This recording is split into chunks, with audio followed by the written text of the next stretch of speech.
Hello and welcome to the first session of History of Western and Indian Art. We are going to begin our session with the first module, that is Post-Impressionism. Post-Impressionism was a late 19th century art movement in France. In this lesson, we will be learning about why it emerged and what are its salient features. Post-Impressionism, as the term itself suggests, means after Impressionism. The term was coined by British art critic Roger Fry to describe the artist who came after Impressionism.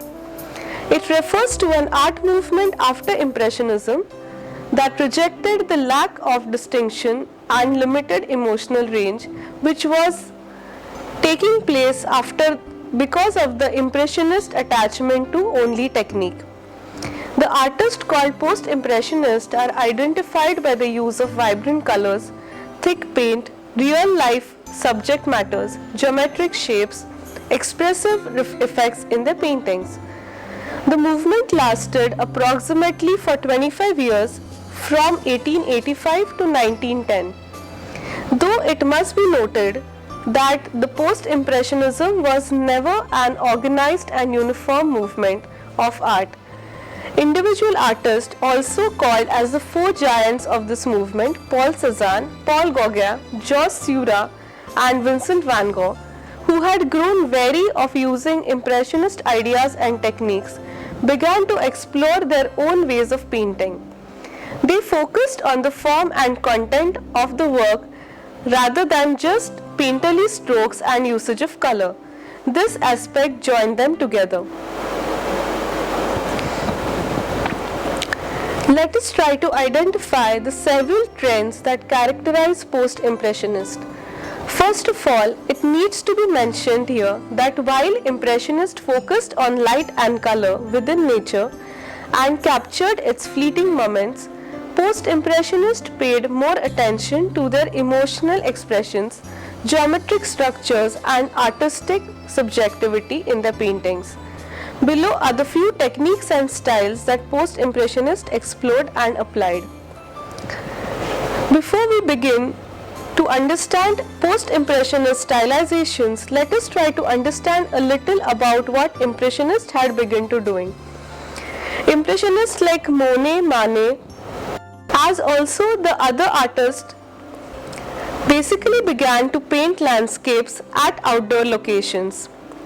Initially, an attempt to do something which photography could not achieve and go beyond the camera, these artists began capturing the light effects that were taking place in and around the natural areas like rivers, the skies, the trees, the bridges, and different parts of Paris. As they went ahead, they got totally engrossed in the scientific understanding of colors and the effect of light rather than the subject matter. Later in Impressionism, we find that the artist is hardly aware of whether he is painting a pond, a building, a river, sea, or the sky. Everything is almost equal to him because it is no more an object but just a form which he has to fill with light and shades of different colors. Post-impressionists, who initially accepted the ideas of impressionism because they were totally impressed by the fresh colors and hues that they had begun using, slowly began to be tired of painting the same thing over and over again, because there obviously were limitations to how much you could find new in painting just the colors, tints, tones, and shades of an object. Thus they came about with a number of techniques like pointillism, symbolism, primary elements, emotion that come along in expressionist ideas. The post-impressionist invented pointillism, a technique that involved placing tiny dots of color side by side on a canvas. The dots were often overlapped to create an optical blend of colors. This technique was exceptionally successful in optics and continues to amaze the viewers all the time. Georges Seurat pioneered this technique. Symbolism, as earlier said, was begun by post-impressionists. Instead of focusing on capturing transitory movements of time like the impressionist would have done, the artists of post-impressionism explored deep meanings in their paintings and focused on expressing them. They strongly believed that any work of art must have three primary elements in it: the external appearance of the subject, the artist's own emotional reaction to the subject, and the choice of form, color, and line. Many of the post-impressionists strongly emphasized on emotion in art. Feelings of the artist conveyed through intense colors and thick brushstrokes were considered central part of any work. In order to demonstrate the artist's emotional response to the subject matter strongly, painters sought to distort the form of subject and altered its natural colors. During the times of post-impressionists, there were some drastic changes that were happening around in the society. The unbelievable changes that occurred in the world during these times have influenced the styles of post-impressionist artists. Science and technology were creating wonders. These developments gave birth to discoveries that had been unimaginable till very recently. They changed the perception of world and humanity dramatically and drastically. Inventions of transport and new mediums of communication such as telegraph, radio, steam car, followed by airplane, took men into previously unknown places of the world. European travelers began to travel to various places which were either unknown until recently or difficult to access. Knowledge of new places and new people made its way into artistic expressions. Some of the major developments that took place during this time were the invention of telephone in 1876 by Graham Bell. In the last quarters of the 19th century, people began talking to each other in spite of large distances. In 1884, the first steam car appeared in the streets of France. Daimler and Benz were already producing cars in Germany, and the first car exhibition took place in Paris in 1898. Ader was the first to take off an airplane in 1897. He flew with a passenger and in 1909 flew across the channel. In 1892, the first tramway was running in the streets of Paris, and in 1900s, the Paris Underground Railway was opened. As early as in 1887, Zede had designed an electrically fired submarine. In 1895, Marconi developed the network of Hessian waves, and 4 years later, the first radio program was broadcast. During this period, art was not an isolated profession. Modern life provided dominant subject matters to the artist. It could be understood by the variety of styles and subjects covered by the artist, and that the principles governing Western art established during the Renaissance no longer existed. The term post-impressionism could be strictly applied to the period where artworks were intensely thoughtful, minutely observed, and highly expressive. Yet, the time of post-impressionism was the time of lone artists. Very few of them got together, that too rarely. Neither did they share a common opinion about art, nature, or style. Yet the thing that was common among them was that all of them went against the principles of Impressionism. Although Impressionism had shown them a possible way, post-impressionists carved their own personal ways of expressing themselves in their art. As we have discussed, the period of post-impressionists was that of tremendous energy and scientific inventions. The post-impressionists thus were living in the period where everybody was enthused about the new things that were happening around in the world, as also there came about tremendous changes in the ideas of literature and the ways in which philosophies could have been developing.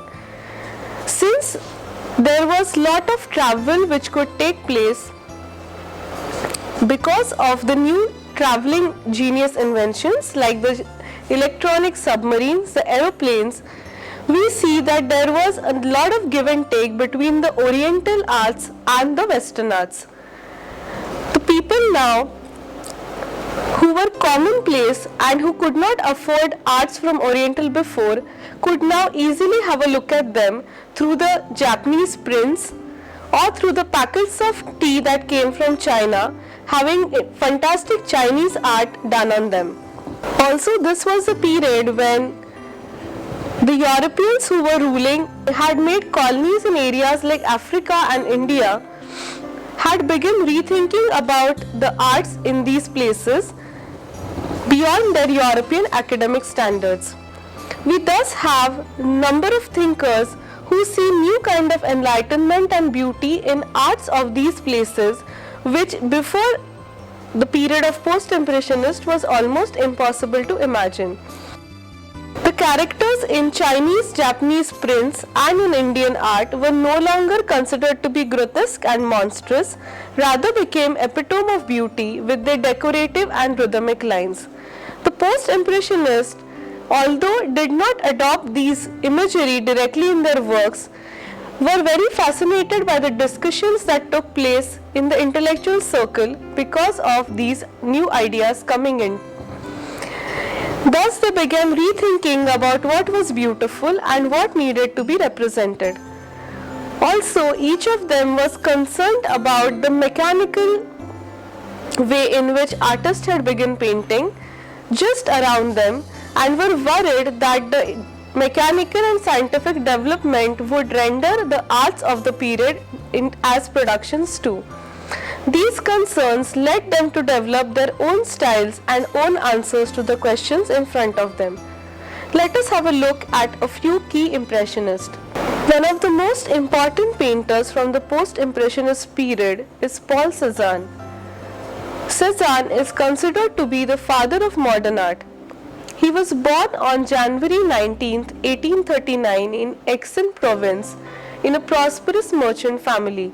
Cézanne graduated from College of Bourbon in 1858. During this time, he also went to École des Beaux-Arts where he studied for a small period of time. Submitting to his father's wish, he also studied law, but his heart was somewhere else. His father eventually allowed him to go to Paris to study art, giving him a small allowance and later a fortune. Hailing from a privileged background, Cézanne never had to sell a work to live. In 1870, he married Honette Ficquet and they had a son, Paul. In early years of his career as a painter, Cézanne was rejected as incompetent by École des Beaux-Arts. His continuous lifelong struggle to find an individual and satisfactory style in painting in the end became a key influence on modern art. His first one-man painting exhibition in 1895 became a turning point in the world of art history. It caused tremendous excitement for young artists like Matisse and Picasso. The last years of his life, marked by solitude, old and ill, he continued to work incessantly. Already suffering from diabetes, he died from pneumonia after getting drenched in rain while painting outdoors. Cézanne's art is born out of his senses. Looking at his pictures, one can experience the sensation of landscapes in their moods. In all his paintings, a blend of what he observed and depicted with a faithful emotional response on his canvas could be experienced by the viewer. Though his palette remained restricted to earthy greens, blues, and reds, the richness with which he depicted nature is unpaired. His subjects were no different from his predecessors, or for that matter, from his contemporaries, yet the originality of his art lies in the way of seeing and painting his subjects. He never considered any of his work to be finished because the sense of failure as an artist who could not capture the changing nature remained with him throughout his life. As mentioned earlier, Cézanne never invented his subjects. Rather, he depicted the same traditional subjects over and over again in order to achieve accurately what he saw, to express what he felt in order to create an aesthetically satisfying work of art. In his still life paintings, Cezanne painted apples, bottles, flowers, bread, and even tablecloths. All these subjects appear as everlasting and unmoving as his mountains in the landscapes. Through his portraits, he attempted to reveal the grave and silent dignity which is at the core of every human being. And he painted his landscape with a deep feeling for the mysterious force of nature. At the age of 35, Paul Gauguin, one of the most important post-impressionists who later led to movements like Symbolism and Art Nouveau, left his successful career as a stockbroker to become a painter. This move made him to leave his family as well. In 1887, he went to join Van Gogh in Arles. They spent 3 months together. Their violent discussions on the idea of art revealed profound disagreements and eventually led to their separation. He went to the island of Tahiti in April 1891 and became interested in the Tahitian lore and mythology, which became the subject for his paintings. He again sailed to Tahiti in 1895, suffering from poverty and ill health. His health gradually improved until he struck down in April 1897 on hearing the news of demise of his favorite child. He died on 8th May 1903. During his stay in Tahiti, Gauguin produced some of his best works which brought him a lot of acclaim. Powerful subjects expressed with strong understanding of design, both flattened, simplified forms, intense and saturated colors. Gauguin's paintings reveal his constant search for a personal and spiritual fulfillment. His depiction of Tahiti, with its feminine beauty and exotic landscape, is testimony to his love for the place. He also produced very fine wood carvings of pottery and even sculpture. Like all post-impressionists, Gauguin strongly believed that the source of inspiration in painting has to be internal, not external. A painter, according to him, has to look for the symbolic and not natural colors. His love for Tahiti proved extremely infectious for his followers, who developed a great interest for his primitive sources in their art. Gauguin's swift rhythmical use of line, simplicity of the composition could later be the style of Matisse and Picasso. Unarguably, one of the most celebrated artists of the world, Vincent van Gogh, was born on 30th March 1853 at Groot-Zundert, a village in Dutch Brabant. His father wanted him to be an art dealer. Therefore, at the age of 16, he joined his uncle in Goupil galleries. Despite studying the works of the great painters in museums and galleries, he was totally unsatisfied in his job as an art dealer. Wandering restlessly here and there in search of suitable profession which would satisfy his inner urge, Van Gogh for a brief period worked as a preacher and then a missionary in Belgium. Van Gogh came to his late artistic vocation after years of dissatisfaction, poverty and spiritual crisis. It was in the summer of 1880, when he was still working as a missionary, Van Gogh decided that the best thing he could do with his life would be to devote it to painting. As a painter, he began to depict Dutch peasants and workers as subjects of his works.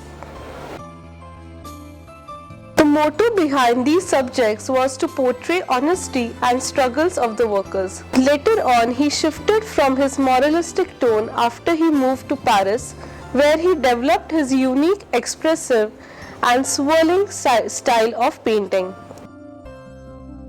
When Gauguin joined him in Arles in 1887, it proved to be an unsuccessful attempt to find an artist cooperative, which ultimately led to a breakdown.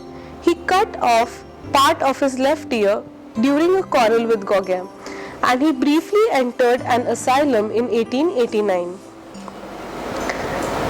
Van Gogh was odd and solitary since his childhood.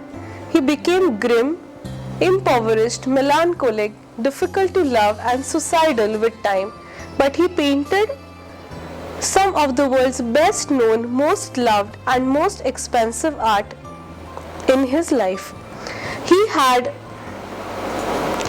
an instinctive, self-taught, hurried style of painting through which he attempted to probe the depths of human emotions, and in moving beyond external appearances of the things. His imagination was never abstract and evasive. It was considerably informed by his study of the reality. He used paints directly from the tubes on the canvas. The most prominent characteristic of his painting style is the firm outlines and a thrilling use of color. The idea behind distortions, the colors and the forms with strange perspective was to express his inner feelings by moving away from the conventional and literal visual appearance to the symbolic and expressive ones. The greatness that he eventually achieved in his paintings were due to depth. Disturbed with failure and poverty led him to frequent mental asylums. In July 1890, Van Gogh shot himself and put an end to his suffering. He died 2 days later. Among his famous paintings are Potato Eater, Sunflower, and The Starry Night. From about 1880, a number of painters sought to extend the new visual freedom inaugurated by Impressionists with stress on form and content. Later on, these artists were called as Post-Impressionists. Post-Impressionists felt that however liberating Impressionism was, its emphasis on surface, external appearance, and moment lacked emotional range. The Post-Impressionists are not just known for their beautiful paintings, but are also enduring personalities. They have not just experimental with art, but they have lived their life as an artwork itself. The beginning of Impressionism in the history of art led to an artist who was an individual who suffered greatly and who lived in poverty, since he worked against the ideas of art that were popular in his contemporary period. Post-Impressionism can be seen as the epitome of this life of artist, with artists like Van Gogh, Gauguin, Paul Cézanne, Toulouse-Lautrec, Seurat leading their lives in extreme trouble and health problems. These artists also had become fanatics because of their seclusion from the general part of the society. The lack of money and the lack of place to exhibit their works made them anxious, as also led them to live in not very good human conditions. Being not very powerful and wealthy, they also generally had very unsuccessful love lives, which created even more trauma in their living. Their subjects, although, are not part of these anxieties and are beautiful paintings of all times. They identified themselves by their use of vibrant colors, thick paint, real-life subject matter, geometric shapes, and expressive effect in their works. The movement lasted for almost 25 years from 1885 to 1910. The Post-Impressionists are not just popular for their own time, but every artist has emerged as a pioneer to the development of a new ism in their following times. Van Gogh has been very important for the beginning of Expressionist. Paul Gauguin has inspired Symbolism, Art Nouveau, and has been inspiring a number of artists after him like Matisse, Cézanne, and in India, Amrita Shergill. Paul Gauguin has been an important artist since he has influenced movements like Symbolism, Art Nouveau, and also a number of artists like Matisse and Picasso, and in India, Amrita Shergill. His style and his free-flowing line has proved to be very significant for isms like Fauvism as also Cubism. Cezanne was a master of modern art who was considered to be an inspiration for important isms like Cubism, who later led to further inventions like Futurism. Cezanne's idea of dividing every objectified form into simple planes proved to be a turning point in the history of art. Artists like Toulouse-Lautrec, who were part of the post-impressionist era, were not just artists but philosophers. We also have artists like Degas, who have worked extensively in the medium of pastels, bringing about interesting imageries and delicacy through their work of art.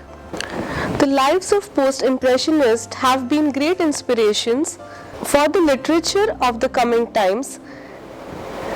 The Lust for Life, a novel written by Ivan Stone on the life of Van Gogh, has been a bestseller for decades now. They have also inspired movies like The Lust for Life. We also have an interesting work called Moulin Rouge, which has been made on the life of Toulouse-Lautrec. These artists have been inspirations for a lot of novelists too, as they too took great inspirations from literature of their period. Émile Zola, who was an important part of the group of post-impressionists, had inspired most of these artists with his vivid thinking and modern philosophies. Another important artist from the post-impressionist period is Georges Seurat, who began his technique of pointillism based on the ideas of color theories of Chevreul. In his works, Seurat began using brushes, making small points on the canvas using pure colors which were available in nature. In this manner, Seurat in fact is more of an impressionist than post-impressionist, but because he in his works too, like impressionists, lacked emotion and expression like Van Gogh or Gauguin would have liked to bring in. Seurat's works have human figures just as objects, which are mediums to showcase his experiments of shade and light. Signac is another post-impressionist who followed Seurat in his pursuits. Many of the works of these two artists look so similar that it is almost impossible to identify the difference. Toulouse-Lautrec is one of the post-impressionists who began working during the times of Impressionism. Unfortunately, Toulouse-Lautrec, who belonged to a wealthy family of Toulouse, fell down in his childhood and lost his limbs. He thus developed parallelism and became dwarfish. This made him leave his family and come to stay in Paris. Because he was emotionally not equivalent to the other artists of his times, like Van Gogh, he lived in seclusion and generally painted sitting in a place called as Moulin Rouge. Moulin Rouge was one of the most popular areas in Paris during this time, where Émile Zola, Lautrec, Van Gogh, Gauguin would sit and discuss about art, having serious arguments. While sitting here, he also painted some of the most fascinating posters about the events which would be happening in this place. His popular works include portraits of the dancers, the musicians who were part of Moulin Rouge, and also the dark side of the life of Paris. What is significant about the post-impressionist art, like you see in Toulouse-Lautrec, is the simplicity of subjects that these artists have painted, and also the depiction of real life of people, like you see in the works of Van Gogh too. Also, the works of Tahiti of Gauguin represent similar ordinary living of people, unlike the fancy subjects that earlier artists would have brought in.